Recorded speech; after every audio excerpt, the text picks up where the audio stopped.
오늘 함께 나누실 말씀 출애굽기 12장 21절부터 28절 말씀 보도록 하겠습니다. 출애굽기 12장 21절부터 28절입니다.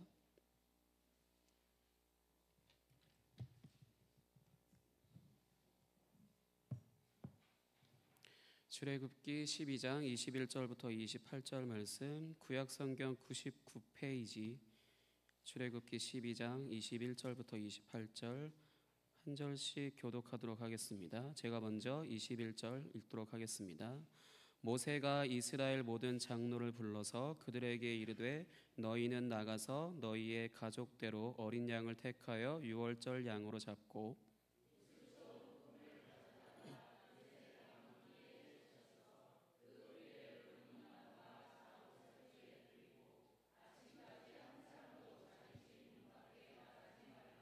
여호와께서 애굽 사람들에게 재앙을 내리려고 지나가실 때에 문 임방과 좌우 문설주의 피를 보시면 여호와께서 그 문을 넘으시고 멸하는 자에게 너희 집에 들어가서 너희를 치지 못하게 하실 것임이니라.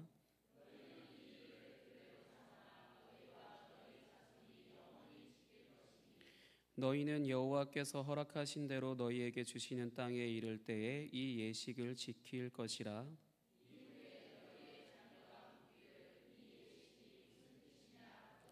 너희는 이르기를 이는 여호와의 유월절 제사라. 여호와께서 애굽 사람에게 재앙을 내리실 때에 애굽에 있는 이스라엘 자손의 집을 넘으사 우리의 집을 구원하셨느니라 하라 하매 백성이 머리 숙여 경배하니라. 이스라엘 자손이 물러가서 그대로 행하되 여호와께서 모세와 아론에게 명령하신 대로 행하니라. 아멘. 오늘은 이 본문 말씀에 근거해서 첫 유월절 이 일을 규례로 영원히 지킬 것이니라는 제목으로 말씀을 전하도록 하겠습니다. 오늘 말씀은 여호와 하나님께서 모세와 아론에게 말씀하셔서 지키게 하신 이 12장 1절부터 기록된 말씀, 그 유월절 규례를 이제 지킬 날이 되어서 모세가 이제 여호와 하나님께서 모세와 아론에게가 아닌 이제 모세가 장로들을 불러 여호와께서 말씀하신 것을 이제 전달하여서 이스라엘 백성들이 첫 유월절을 지키는 장면에 대해 기록된 말씀이라고 할 수 있습니다. 유월절을 지키는 방법은 가족의 수대로 어린 양을 택하여 잡고 그 다음에 피를 그릇에 담아서 그 피를 문설주와 임방에 뿌리고 다음날 아침까지 집 밖으로 나가지 않으면 됩니다. 여기까지는 여호와 하나님께서 모세와 아론에게 말씀하신 부분이 똑같은데 특이한 것은 먹는 것에 대한 부분이 빠져 있다는 거예요. 꼭 모세가 실수로 기억력 문제가 있듯이 뭐 그렇게 실수로 빠뜨렸다라고 이렇게 생각하실 수도 있겠지만 그 빠뜨렸다라기보다는 그 유월절을 지키는 것에 있어서 가장 중요한 부분이 피에 대한 부분이기 때문에 그 부분을 강조하기 위한 것이라고 볼 수 있습니다. 이 10번째 재앙이 죽음과 관련된 것이잖아요. 10번째 재앙이 죽음이라는 것으로 예고되었고 이것은 생명과 관련한 부분이기 때문에 이 생명을 상징하는 피에 대한 부분을 언급하고 있다고 볼 수 있습니다. 그러니까 이집트를 다스리는 파라오요. 그러니까 성경에는 바로라고 되어 있는 이 파라오는 이미 여러분들이 다 아시다시피 태양신의 현신이라고 불리는 자라고 할 수 있습니다.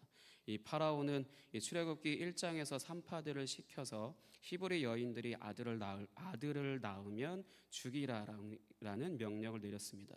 그러니까 이것은 그냥 단순히 그냥 뭐 죽여라 더 이상 자손이 늘어나는 것을 막기 위해 그거라기보다도 성경 안에서 어떤 것들을 대적하고 있는 거냐면 창세기 1장 28절 생육하고 번성하여 땅에 충만하라라고 하는 하나님의 말씀을 심각하게 방해하고 있는 것으로 방해하는 것으로서 이해할 수 있습니다. 그래서 이 유월절은 바로 이러한 재앙을 통하여서 이집트와 파라오에게는 사망을 이스라엘에게는 생명을 주시는 여호와 하나님이시라는 것을 보여주시는 것이라고 할 수 있습니다. 이스라엘 백성들이 여호와 하나님께로부터 이런 생명을 얻기 위해서는 이 자신의 집 문설주와 임방에 피를 뿌려야 한다라고 제가 말씀드렸죠. 방금 말씀드린 것처럼 이 피는 생명을 상징하는 것이라고 말씀드렸습니다. 그렇기 때문에 이 피를 뿌려놓는 이 행위는 어떤 의미를 가지고 있냐면요, 다른 생명의 희생이 자신들을 보호하게 될 것이다 라는 것을 암시하고 있다고 볼 수 있습니다. 그래서 이 유월절이라는 뜻이 넘어가다라는 뜻으로 보편적으로 알려져 있죠. 그 다음에 지켜보다라는 의미도 있다라고 저희가 배웠습니다.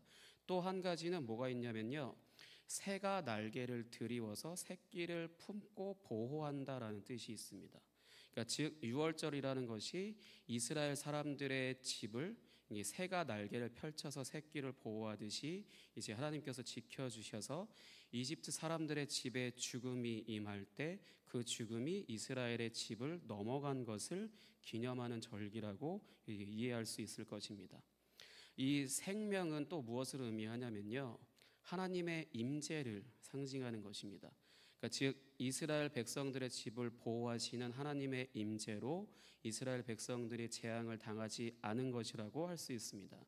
이집트의 모든 땅에 있는 처음 난 것, 바로의 장자로부터 옥에 갇힌 사람의 장자와 가축의 처음 난 것을 다 치실 동안 이 새가 날개를 덮어 새끼를 품고 보호하듯이, 또 다른 표현을 쓰자면요, 부모가 어떤 환란이나 어떤 문제가 터졌고 어떤 대형 사고라도 터질 때쯤에 이제 자기 자녀를 이렇게 어떻게 한다고 하죠? 이렇게 덮는다고 하나요? 그러고 나서 그 모든 시간이 다 지나가도록 그 자기 자녀를 꼭 품에 안고 이 모든 환란에서 이렇게 환란이 지나갈 때까지 보호하듯이, 그렇게 보호하듯이 하나님의 임재가 이스라엘 백성들을 덮어서 그 재앙으로부터 구원하시는 것을 의미합니다. 이 유월절이라는 것이요. 그 다음에 여호와께서는 24절에 너희는 이 일을 규례로 삼아 너희와 너희 자손이 영원히 지킬 것이니 라고 이제 말씀하십니다. 그러면 과연 이스라엘 백성들은 이후에 이 유월절을 어떻게 지켰는지, 정말로 영원한 규례로 지키는지를 이제 살펴보도록 하겠습니다. 성경에 이제 몇 구절씩 찾아볼 건데요, 성경에 이스라엘 백성들이 유월절을 지키는 것 중에 5가지를 제가 예로 들도록 하겠습니다. 먼저는 여호수아 5장 10절입니다. 스크린 보시고 함께 같이 읽도록 하겠습니다. 시작. 또 이스라엘 자손들이 길갈에 진쳤고 그달 14일 저녁에는 여리고 평지에서 유월절을 지켰으며. 아멘. 그리고 그 다음 역대하 30장 5절입니다. 같이 읽겠습니다. 시작.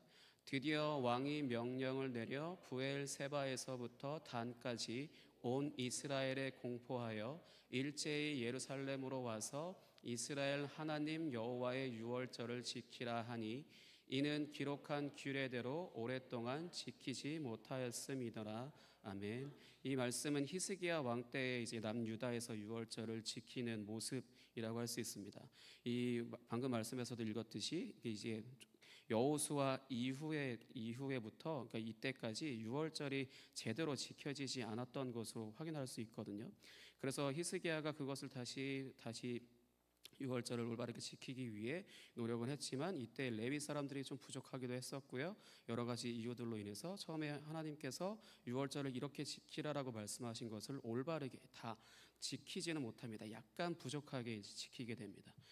그 다음 구절로 역대하 35장 18절입니다. 같이 읽겠습니다. 시작. 선지자 사무엘 이후로 이스라엘 가운데서 유월절을 이같이 지키지 못하였고 이스라엘 모든 왕들도 요시야가 제사장들과 레위 사람들과 모인 온 유다와 이스라엘 무리와 예루살렘 주민과 함께 지킨 것처럼은 유월절을 지키지 못하였더라. 아멘. 이제 요시야 왕 때가 되어서야 이제 유월절을 완벽하게 지키게 됐다라는 것입니다. 방금 제가 찾아드린 여호수아, 그다음에 히스기야, 그다음에 이제 방금 읽었던 요시야, 이 세 명이 지켰던 유월절에 공통점이 하나 있는데요. 여호수아 때는 유월절을 지킨 후에 여호와의 군대 장관이 여호수아를 방문하여서 이제 그 여리고 성을 점령하게 됩니다. 그리고 이제 히스기야와 요시야 때에는요, 이렇게 유월절을 지킨 후에 이 왕들이 각각 개혁을 감행합니다. 이 개혁이라고 하는 것이, 히스기야는 이방신의 형상을 제거하고요, 산당들과 제단들을 없애고, 그 다음에 요시야는 이방신을 예배하는 것과 성전 안에 있는 이방신의 형상을 제거하고 남창이라고 하는 남자 창기들의 집을 없애고 신접한 자와 점쟁이들도 쫓아내는 이제 대대적인 개혁을 감행합니다. 그러니까 출애굽 당시에 여호와 하나님께서 이집트의 신들을 심판하시며 죽음이 임하게 하시고 동시에 이스라엘 백성들에게는 생명을 주셔서 이 보호하신 것에 대하여 기록된 이 율법을 읽은 두 왕들이 나라 안에서 이방 신을 섬기는 것을 제거하는 것을 볼 수 있습니다. 말 그대로 종교 개혁이라고 할 수 있거든요. 예를 들어서 교회 안에서 잘못된 방식으로 예배한다라든지 불필요한 일들을 너무 많이 한다라든지 하는 것들을 이제 좀 갈아엎는다고 할 수 있죠. 그런 부분들을 개혁하는 모습들을 이 새 유월절에 이 세 번의 유월절에 첫 번째는 여리고성을 점령하게 되어서 하나님께서 약속하신 그 땅을 점령하게 되고, 그다음에 이제 히스기야와 요시야는 하나님만을 예배해야 되는 것. 그래서 아까 저희 같이 찬양했잖아요. 어린 양 찬양하리 내 평생 그 하나로 충분해요. 이 고백을 가지고 계속해서 하나님을 예배해야 되는데 하나님과 또 무엇을 같이, 하나님 말고 또 무엇을, 이런 식으로 예배했던 것들을 완전히 개혁을 하는 모습들을 보였던 것입니다. 그러고 나서 이제 다음으로는 이제 에스겔 45장인데요. 이 에스겔 말씀은 이제 미래의 성전에서 행해지는 유월절에 대해서 이제 말씀하고 있습니다. 이 성전은 실제로 이제 존재하는 성전은 아닙니다. 에스겔은 어떤 사람이냐면 바벨론의 포로로 잡혀간 남유다 백성들에게 자신이 본 환상에 대하여서 환상을 통하여서 하나님의 말씀을 선포하는 일을 하던 선지자였거든요. 그래서 40장부터 이제 미래에 지어질 성전에 대한 환상을 이제 보게 되었고, 45장에서는 이제 제가 지금 방금 말씀드린 45장에서는 그 성전 안에서 행해지는 유월절에 대하여서 이제 말씀을 전하고 있습니다. 여기서 이제 특이한 것은 이제 19절 한번 읽어볼까요? 19절 45장 19절입니다. 시작. 제사장이 속죄제 희생 제물의 피를 성전 문설주와 모퉁이 바를 것이요라고 바를 것이요라고 이렇게 기록되어져 있습니다. 특이한 것이 뭐냐면 이제 유월절과 속죄 제사라고 하는 것이 이제 서로 연결되었다라는 것입니다. 그러니까 제가 예전에 설교했던 그 성찬 사경의 7번째 그 설교에서 이스라엘이 하나님과 언약을 맺음으로 인해서 하나님과 이제 하나의 운명 공동체가 되었다라고 한 것을 기억하실지 모르겠습니다. 지금 이 본문에 등장하는 성전을 정결하게 하는 속죄 제사도 역시 이스라엘을 이제 정결하게 하는 속죄 제사를 의미합니다. 그리고 이제 21절 같이 읽어볼까요? 21절 에스겔 45장 21절 시작. 첫째 달 열 나흔 날에는 유월절을 7일 동안 명절로 지키며 누룩 없는 떡을 먹을 것이라. 아멘. 방금 읽은 이 말씀에서는 일주일 동안 지키는 무교절을 유월절이라고 표현함으로 인해서 이제 속죄 제사와 유월절과 무교절이 이제 서로 연결되는 사건이 미래의 성전 안에서 이루어진다는 것을 예언하고 있는 것입니다. 그래서 아마도 이런 환상을 본 에스겔과 이 에스겔이 이 말씀을 선포한 것을 들은 이스라엘 백성들은 이것을 아마 자신들이 이제 고향으로 돌아가서 건축할 성전에서 일어날 일이라고 생각했을 것입니다. 정말로 그런지 이후에 이제 에스라서 6장에서 이제 이스라엘 백성들이 유월절을 지키게 되는 것에 대해서 말씀드리겠습니다. 이 에스라 6장을 보기 전에요. 이 에스라서라고 하는 이 성경은 하나님께서 이스라엘 백성들을 포로로 잡고 있던 이제 바벨론을 멸망시킨, 성경에는 바사라고 되어 있는 페르시아의 왕 고레스의 마음을 감동시키셔서 이스라엘 백성들을 다시 고국으로 돌려보내서 유다 예루살렘의 성전을 건축하게 하시는 일들이 이제 기록되어 있는 성경입니다. 이 이스라엘 백성들은 예루살렘 성전을 완공한 후에 유월절을 이제 율법에 기록된 대로 무교절과 함께 이제 지키는 모습을 볼 수 있습니다. 19절부터 22절입니다. 에스라서 6장 19절에서 22절입니다. 같이 읽겠습니다. 시작.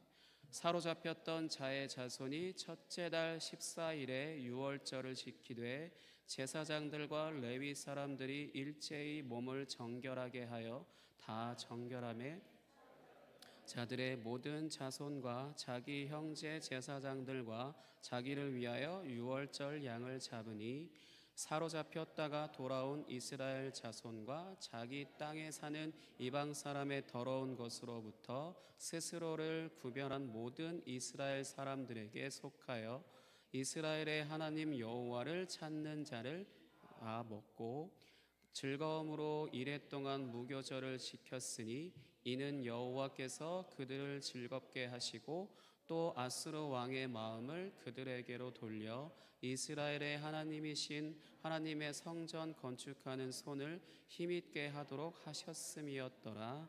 아멘. 이제 이들은 이제 이렇게 유월절을 이렇게 지키고요. 그러고 난 후에 이제 에스라는 어떻게 하냐면 아까 뭐 히스기야나 요시야는 종교 개혁을 했잖아요.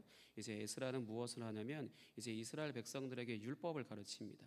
그동안 율법을 알지 못하였기 때문에 하나님께서 이 성전을 그러니까 솔로몬 성전을 함락당하게 하신 것이고 그런 부분들을 이제 알았기 때문에 이제 에스라가 이 이스라엘 백성들에게 이제 율법을 가르치고요.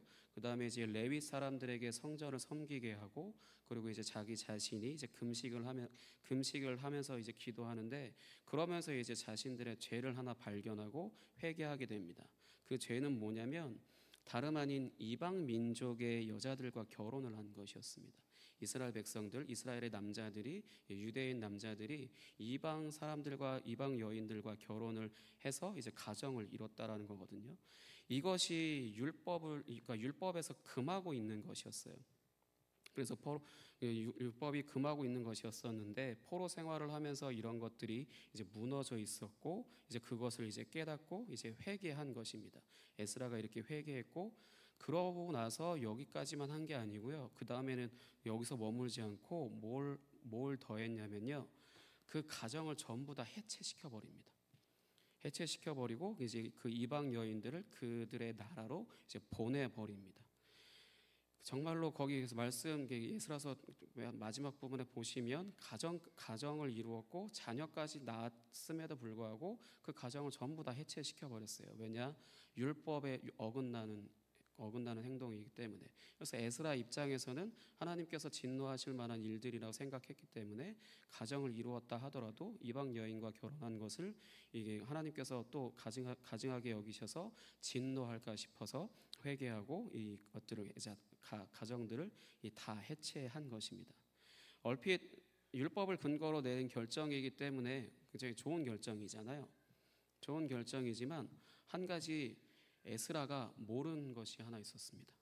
어쩌면 에스겔조차도 이 환상을 에스겔조차도 미래 성전에서 일어날 일들에 대한 부분들이 있어서 몰랐을 것이 하나 있었습니다. 그것은 뭐냐면 에스겔이 본 성전에 관한 환상은 남유다 백성들이 포로 생활에서 벗어나 건축할 성전을 말한 것이 아니었습니다.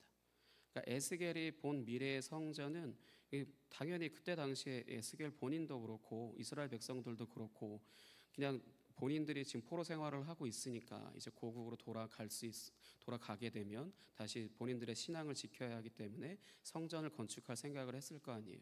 근데 에스겔이 그런 미래 성전에 대한 부분들을 선포하는 것으로 인해서 기대했겠죠. 이제 우리가 성전을 지으면 다시 옛날처럼 하나님과 같이 그런 영광을 다시 되찾을 수 있을 거라고 그렇게 생각을 했었을 텐데 막상 그것이 그렇게 되어지지도 않았고요. 사실 하나님이 원하시는 것도 고국에 돌아가서 성전 짓는 것에 대해서 그거에 대해서 기대하고 그걸 명령하신 것은 아니었습니다. 물론 성경에서는 성전을 짓게 하신 것은 하나의 예표로서 보여주신 것인데 그러면은 에스겔이 본 성전은 무슨 성전을 말하는 것일까요? 그것은 바로 참 성전이라고 불리시는 예수 그리스도를 말하는 것이었고 이 성전 안에서 행해지는 유월절이라고 하는 아까 말씀드렸듯이 에스겔이 미래 성전에서 행해지는 유월절이라고 하는 것은 예수 그리스도의 몸이 제물로 바쳐지는 희생 제사, 즉 십자가에서 죽으시는 사건을 예언한 것이었습니다. 예수님께서 십자가에서 죽으시는 날 요한복음에서는 어떻게 기록되어져 있냐면 19장 14절 보도록 하겠습니다.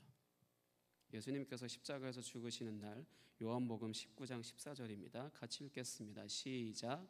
이날은 유월절의 준비일이요 때는 제6시라 빌라도가 유대인들에게 이르되 보라 너희 왕이로다. 아멘. 예수님이 출애굽 당시에 이스라엘 사람들이 잡은 어린 양으로 희생 제물이 되시는 것을 의미하는 것이고요. 예수님의 피, 예수님의 생명이 출애굽 당시에 이스라엘 백성들을 구원하시는 하나님의 임재로서 자신들의 백성들을 덮음으로 죽음이 그들에게 임하게 하지 못하게 하시는 것이라는 겁니다. 에스겔이 환상을 통하여 본 성전 안에서 속죄 제사와 유교절과 무교절이 하나로 연결된 제사가 예수 그리스도의 몸을 통하여서 단번에 드려지고 있는 것입니다. 이 제사를 통하여 이제 성전이 정화되어서 죄 용서와 구원과 새로운 삶이 이제 시작되고 있는 것입니다. 그리고 빌라도는요, 예수님이 매달려 죽은 십자가 위에 예수님께서 매달려 계시잖아요. 그 위에 어떤 글귀를 하나 쓰는데요, 유대인의 왕이라는 글자를 새겨 넣었습니다. 요한복음 19장 19절 20절 보겠습니다. 19절과 20절 시작. 빌라도가 패를 써서 십자가 위에 붙이니 나사렛 예수 유대인의 왕이라 기록되었더라.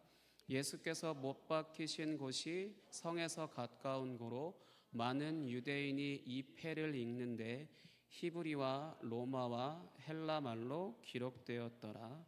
아멘. 이 유대인의 왕이라는 글자를 히브리어, 그 다음에 로마어, 그 다음에 헬라 말로 이제 기록하였다고 말씀하는데, 이 글자를 적은 빌라도는 사실 뭐 별 의미 없이 그냥 본인의 생각대로 그냥 썼을 거 아니에요. 근데 성경에 이게 굳이 이렇게 들어와 있는 것은 그냥 뭐 이렇게 조롱받았다 이런 뜻이 아니고요. 이것이 의미하는 것은 예수님께서, 예수 그리스도께서 온 열방을 다스리실 하나님 나라의 왕이시라는 것을 의미합니다. 그 부분에 있어서 십자가에서 죽으실 때 이 위에 이 쓰여진 글귀로 인해서 모든 사람들이 다 유대인의 왕이라는 글씨를 다 보게 되어 있어요. 그 자리에 이 시야에 있는 모든 사람들은. 그 부분에 있어서 이게 성경에 기록된 것은 이 온 세상을, 이 온 열방을 다스리시는 하나님 나라, 그 나라의 왕이시다라는 겁니다. 예수 그리스도께서요. 또 예수님께서 십자가에서 매달려 계실 때 어떻게 계셨나요?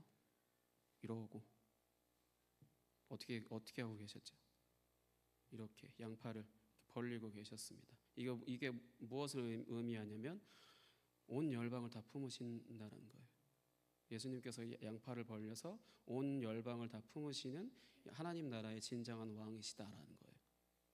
그러니까 십자가에서 죽으실 때 이 양팔을 펼치고 계시는 것으로 인해서 예수님은 온 열방을 품으시는 것을 의미하는 것이고, 예수님께서 유월절 어린 양이 되신 것은, 그러니까 이렇게 이 유월절에 굳이 유월절에 죽으셨잖아요. 그래서 결국 유월절 어린 양이 되셨다라는 건데, 이것은 하나님의 창조 세계 안에 있는 모든 인류를 차별 없이 다 품으셨다라는 것입니다. 구약에서는 이스라엘 백성들만 선택하셔서 이 구원 계획을 이루어 가셨는데, 이제 예수 그리스도께서 이 십자가에서 달려 죽으실 때 이 유대인의 왕이라고, 요한복음에서요, 유대인의 왕이라고 쓰여져 있고, 그다음에 이렇게 팔을 벌려서 죽으셨다라는 것은 예수님께서 하나님의 창조 세계, 하나님께서 창조하신 창조 세계 안에 이스라엘이라고 하는 그런 특정 국가만이 하나님의 백성이 되는 것이 아니라 온 열방에 이제 예수님을 믿는 사람들, 하나님께서 택하신 사람들이 있겠죠. 그런 사람들을 다 품으셨다라는 것입니다. 구약에서는 이스라엘 백성들만이 이 구원받은 것, 그다음에 특정한 백성들로 이렇게 되어 있었는데, 예수님께서 십자가에서 죽으실 때 유월절 어린 양이 되심으로 인해서 이제 온 열방을 품으시는 진정한 하나님 나라의 왕으로서 이제 왕이시다라는 것을 나타내신 것입니다. 이렇게 하나님의 구원 계획은 완성되었습니다. 그러니까 구약의 오늘 본문이죠. 파라오가 그 이스라엘 백성들의 이제 아들을 낳으면 죽이라고 하는 그 부분에 있어서 생육하고 번성하여 땅에 충만하라라고 하는 그 말씀을 대적하고 그런 부분들에 있어서 방해를 했지만, 하나님께서는 그 유월절 규례를 이렇게 제정해 주셔서 그다음에 10가지 재앙들을 이렇게 진행하시고 나서 최정점에 이 유월절을 위치시킴으로 인해서 하나님께서 이 백성들을 구원하셨다라는 것을 이제 나타내신 것인데, 이제 그것을 이제 예수 그리스도께서 유월절 어린 양이 되시고 또 유대인의 왕으로서 이제 하나님 나라의 왕이시라는 것을 나타내시는 것으로 인해서 이제 또 그렇게 온 열방 가운데 하나님께서 구원하시기로 작정한 모든 사람들을 다 구원하셨다라는 겁니다. 그 구원 계획을 십자가 위에서 유월절 어린 양이 되셔서 다 이루신 것입니다. 그래서 오늘 본문 말씀 27절에 보시면 27절 함께 같이 읽을까요? 본문 말씀 27절입니다. 26절부터 같이 읽겠습니다. 26절, 27절 시작. 이후에 너희의 자녀가 묻기를 이 예식이 무슨 뜻이냐 하거든 너희는 이르기를 이는 여호와의 유월절 제사라. 여호와께서 애굽 사람에게 재앙을 내리실 때에 애굽에 있는 이스라엘 자손의 집을 넘으사 우리의 집을 구원하셨느니라 하라 하매 백성이 머리 숙여 경배하니라. 아멘. 그래서 구약의 이스라엘 백성들은 이제 자신들을 구원하신 여호와의 유월절 제사에 대한 것을 듣고 자신들을 구원하신 하나님께 머리 숙여 경배하였다면, 이제 우리를 포함한 구약과 신약을 포함한 모든 구원받은 자들이 이제 경배하는 모습이 등장하는데요. 요한계시록 7장입니다. 요한계시록 7장 9절에서 12절입니다. 함께 읽겠습니다. 시작. 이 일 후에 내가 보니 각 나라와 족속과 백성과 방언에서 아무도 능히 셀 수 없는 큰 무리가 나와 흰옷을 입고 손에 종려가지를 들고 보좌 앞과 어린 양 앞에 서서 큰 소리로 외쳐 이르되 구원하심이 보좌에 앉으신 우리 하나님과 어린 양에게 있도다 하니 모든 천사가 보좌와 장로들과 내 생물의 주위에 서 있다가 보좌 앞에 엎드려 얼굴을 대고 하나님께 경배하여 이르되 아멘. 찬송과 영광과 지혜와 감사와 존귀와 권능과 힘이 우리 하나님께 세세토록 있을지어다. 아멘 하더라. 아멘. 사랑하는 성도 여러분, 하나님께서 이스라엘 백성들이 이제 출애굽 직전에 마지막 재앙을 남겨놓고 이제 유월절 규례를 명하시고 이제 실제로 이스라엘 백성들을 구원하신 사건은 하나님께서 온 열방 가운데 살아가는 자신들의 백성들을 모든 죄와 속박 가운데서 자유하게 하시고 이 땅 가운데서 하나님이 다스리시는 하나님 나라가 시작되었으니 이제 그 나라로 옮기신 사건이라고 할 수 있습니다. 그 부분에 있어서 이 유월절이 가지고 있는 의미는 구약에서는 단지 자신의 백성을 구원한 것이었다라면은 이제 그것이 이제 예수 그리스도를 통하여서 유월절 어린 양으로서 죽으신 그 사건을 통하여서는 이제 이 온 땅 가운데서 이제 하나님이 다스리시는 하나님 나라가 시작되었음을 이제 나타낸 것입니다.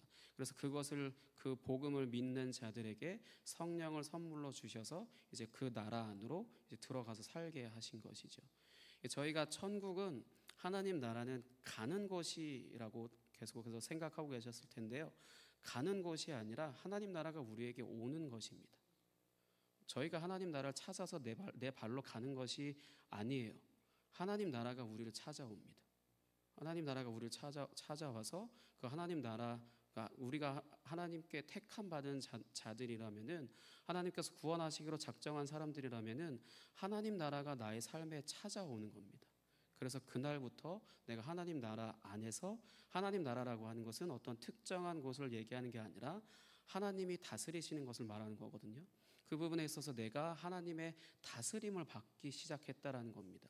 이 전까지는, 예수님께서 십자가에서 죽으시기 전까지는 사단이 지배하던 이 세상이었기 때문에 우리는 우리의 욕심과 그 모든 것들을, 그 죄를 지으면서 죄 안에서 살던 사람들이거든요. 어떤 속박, 어떤 그 자유케 된 구속 말고요, 제한받는 구속, 그런 구속된 그런 부분들을 계속해서 겪으면서 무언가의 노예로 살아가고 있던 자들이었는데, 예수님께서 십자가에서 죽으셨을 때 거기서부터 이제 그 제한된 구속으로부터 자유한 구속으로 옮기신 그 구속을 우리에게 선물로 주심으로 인해서 그날로부터 우리는 자유입니다.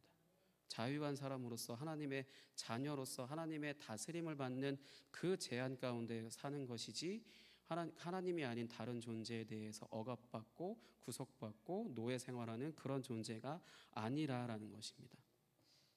하나님께서 다스리시는 하나님 나라가 시작되는 이 사건이고요, 유월절이라고 하는 것은 우리 한 사람 한 사람에게 그 나라에서 살아갈 새로운 생명을 주신 사건이라고 할 수 있습니다.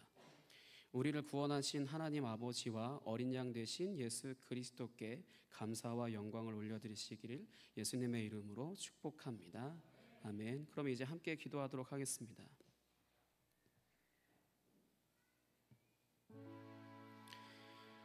방금 말씀드렸듯이 이 유월절이라고 하는 것이 여호와의 유월절이라고 불리는 것은 이것을 사람들이 행한 일이 아니라 하나님께서 어린 양을 준비하셔서 이루신 일이기 때문입니다.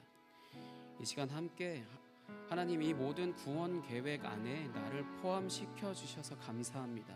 나로 하나님 나라 안에서 살게 하시고 모든 영광과 존귀를 오직 주님만 홀로 받아주시옵소서. 이 시간 주여 한번 외치고 통성으로 기도하겠습니다. 주여, 주님 감사합니다. 아버지, 그 유월절을 통하여서 구약의 이스라엘 백성들을 아버지 이집트라고 하는 아버지 애굽에서 아버지 구원하여 아버지 온전히 그 주님의 백성 삼으신 그 놀라운 일들을 행하신 그 일들 가운데 하나님, 그것이 아버지 그렇게만 끝나는 것이 아니라 아버지 예수 그리스도께서 참 성전 되신 예수 그리스도께서 아버지 십자가에 달려 죽으심으로 인하여서 아버지 우리를 대속하신 아버지 그 은혜를 아버지 온전히 아버지 알게 하시고 아버지 그것이 단순히 우리의 죄의 용서에만 있는 것이 아니라 하나님께서 하나님 나라를 이 땅 가운데 시작하신 아버지 그 일들로서 아버지 우리가 믿게 하시고 우리가 알게 하시옵소서. 주님, 우리에게 하나님 나라를 선물로 주시기 위해 주님께서 아버지 세우신 아버지 계획하신 모든 구원 계획이 아버지 온전히 주님의 그 신실하심으로 주님의 능력으로 아버지 온전히 이루어졌음을 아버지 온전히 고백합니다. 주님, 오직 주님만 홀로 영광 받아 주시옵소서. 주님, 우리가 무엇이기에 주님께서 우리를 택하여서 주님 그 구원 계획 안에 포함시켜 주십니까? 주님, 우리는 아버지 날마다 죄 가운데 살아가며 하나님 나의 유익과 아버지 나의 욕심과 나의 모든 것을 위하여서 살아가는 아버지 그런 존재들인데 하나님, 우리가 무엇이기에 주님께서 우리를 택하셔서 주님 우리를 구원케 하시고 아버지 그 구원 계획 안에 우리를 두십니까? 주님, 온전히 아버지 그런 감사에 아버지 그런 은혜에 감사하며 주님 날마다 주님께 영광 올려드리고 오직 존귀와 권능과 그 모든 힘이 아버지 날마다 주님께만 있다라는 아버지 이런 고백하여 주시옵소서. 이런 고백을 하게 하여 주옵소서. 주님, 구원하심이 보좌에 앉으신 우리 하나님과 어린 양에게 있도다라고 아버지 이렇게 외치게 하시고 아멘. 찬송과 영광과 지혜와 감사와 존귀와 권능과 힘이 우리 하나님께 세세토록 있을지어다라고 아버지 이렇게 선포하며 아버지 그렇게 주님을 예배하고 주님을 찬양하는 삶을 살아갈 수 있도록 주님 인도하여 주시옵소서. 주님, 우리는 그렇게 살 수 없습니다. 주님, 우리는 그렇게 살 수 있는 힘이 없습니다.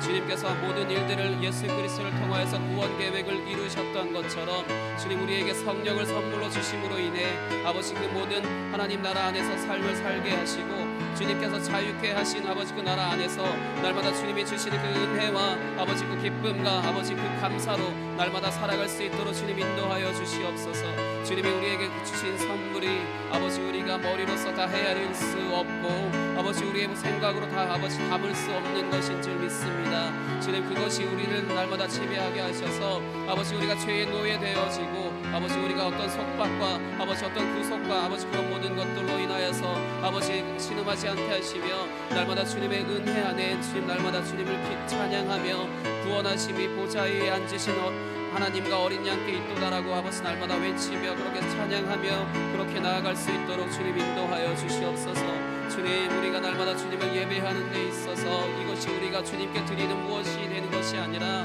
하나님께서 이 여호와의 유월절이라고 내는 것처럼 아버지 이렇게 불려진 것처럼 주님께서 예비해 놓으신 것들을 아버지 우리가 그 안에 거하는 것으로 말미암아 주님을 예배하게 하시고, 그래서 날마다 나의 삶을 주님께 온전히 내어 맡기며 내 모든 것 다 주님께만 드린다라는 것, 아버지 이런 고백처럼 아버지 내 모든 것 되시는 주님이시라는 그 고백처럼 주님께 나의 생명까지 다 드립니다라고 하는 그 찬양의 가사처럼 아버지 그렇게 우리의 삶을 우리의 생명을 모든 것들을 다 주님께 내어놓을 수 있도록 아버지, 그래서 주님이 원하시는 대로 주님 우리가 살아갈 수 있도록 아버지 우리가 아버지 작지만 아버지 나약하지만 연약하지만 미련하지만 주님이 우리를 인도하시고 우리를 다스리실 때에 주님이 원하시는 아버지 그런 삶을 살아드리는 것으로 인하여서 아버지 내가 날마다 주님께 나의 삶을 전적으로 다 내어드릴 수 있도록 주님 인도하여 주시옵소서. 그렇게 행하실 주님을 기대합니다. 주님 함께하여 주시옵소서.